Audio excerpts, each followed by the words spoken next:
Who was Usman Dan Fodio? What was his role in the Sokoto Caliphate? Welcome to the Sankofa Pan-African series. Please subscribe to this channel if you've not yet done so, and click on your notification button so we can always let you know when we have new episodes. Thank you.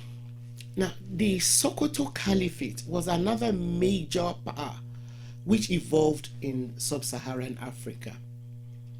The Fulani who constituted the Caliphate were migratory people. They are believed to have moved from Mauritania and settled in Futatoro, Futajalon, and other areas of West Africa. By the 14th century, they had become predominantly Muslim and embarked on jihads on so-called infidels around the 1670s. They succeeded in establishing several states as a result of these jihads, including the Imamate of Futatoro, Futajalon, and others. The most important of the states which the Fulani founded was the Sokoto Caliphate, which was established by Usman Dan Fodio in 1804. Usman Dan Fodio was an ethnic Fulani who found himself living in a predominantly non-Muslim area, which falls in what is now northern Nigeria. That was the area where he lived.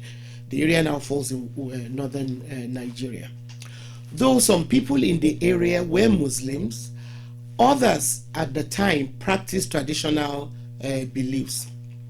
Usman Dan Fodio succeeded in accusing the Hausa leadership of the area of practicing an impure version of Islam and of being morally corrupt.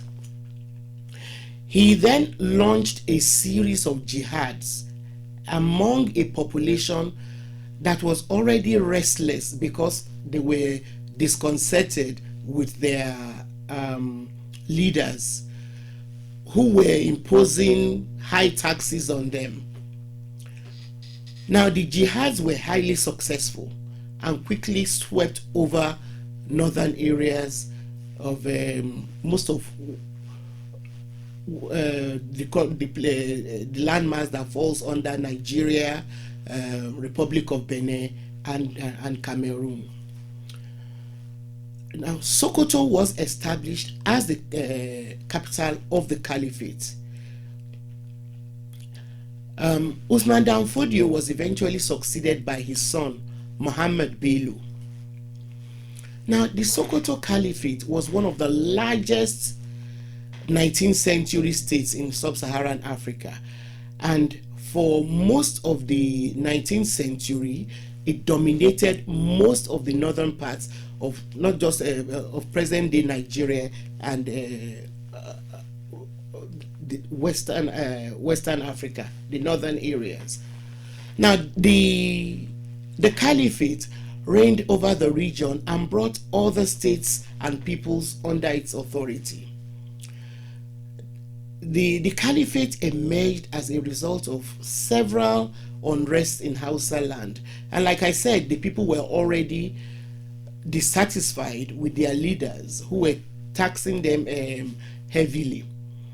So there were a lot of unrest in Hausa land, and this allowed Usman Dan Fodio's jihads to succeed. And according to Mori Last, the Fulani jihadists regarded themselves as reformers. The defeat of the Hausa states brought an end to the Hausa dynasties, and in their place emerged a powerful empire or caliphate, which, like I said, had its headquarters in Sokoto.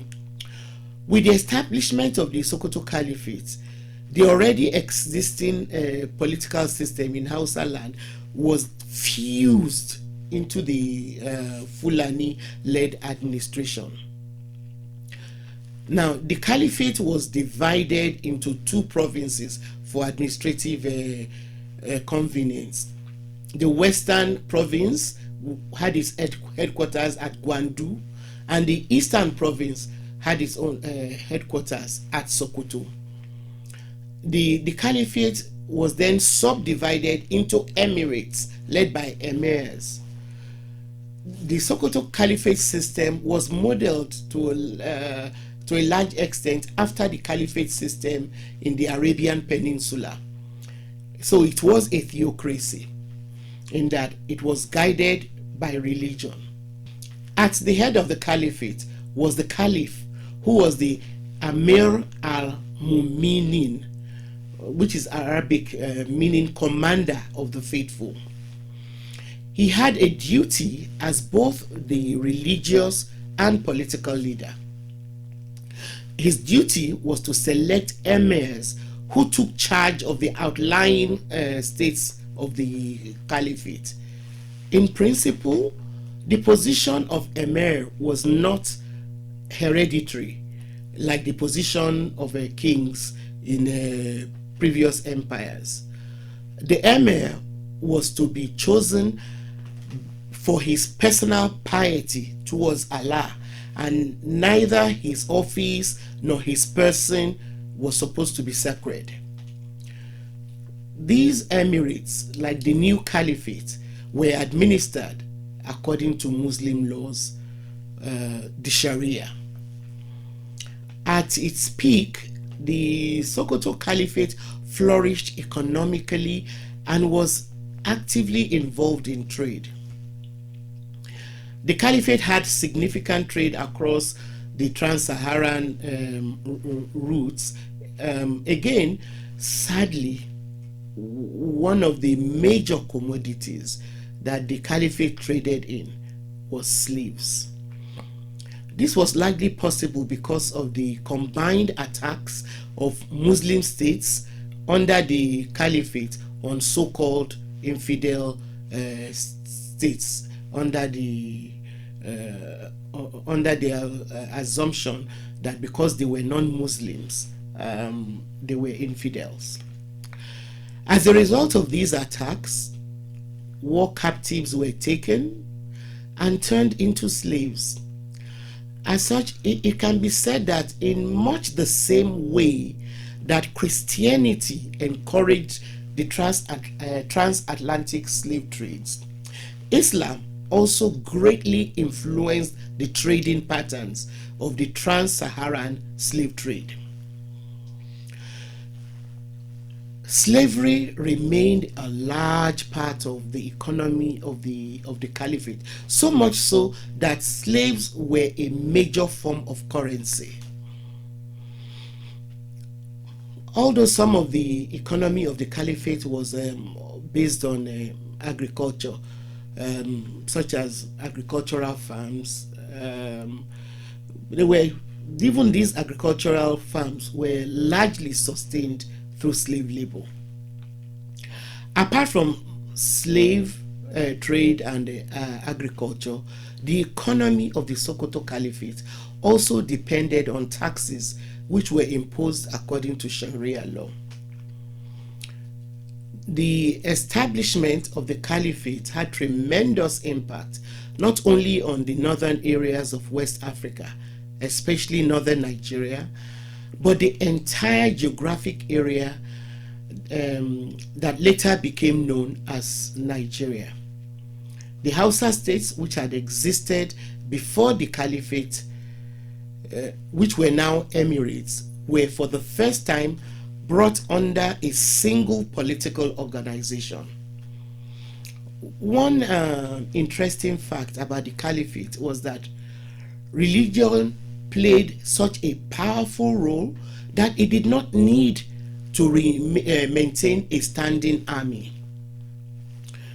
Compared with states of similar size, the Sokoto Caliphate did not have or need military force to keep law and order. Islam, being the state religion, was more of a social cement for the emirates under the Caliphate. And for a while, even without the military coercion, the Emirates toed the expected line and did not revolt against the Caliphate. The Caliphate also used diplomacy effectively with well-established correspondence. They had a well-established correspondence with Morocco and Tripoli. The Caliphate also tried to maintain peaceful relations with other Muslim states in North Africa.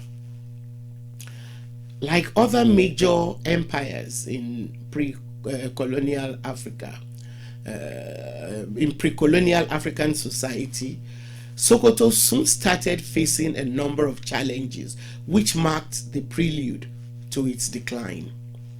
The physical expanse of the Caliphate was the most serious of the challenges because the Emirates started taking advantage of the Caliphate's lack of a strong military base to organize revolts. Rivalries among the Emirates also encouraged alliances with states outside the Caliphate. So gradually, the authority of the Caliphate over the Emirates started waning. The growing influence of the Europeans in the second half of the 19th century further encouraged the Emirates to deal independently of the Caliphate. With the beginning of the colonial rule, the Sokoto Caliphate soon lost all major influence and fell to the French and British colonial armies. The autonomy of the Sokoto Caliphate eventually ended in 1903 when the British annexed northern Nigeria. Thank you very much for watching this episode of the Sankofa Pan-African series.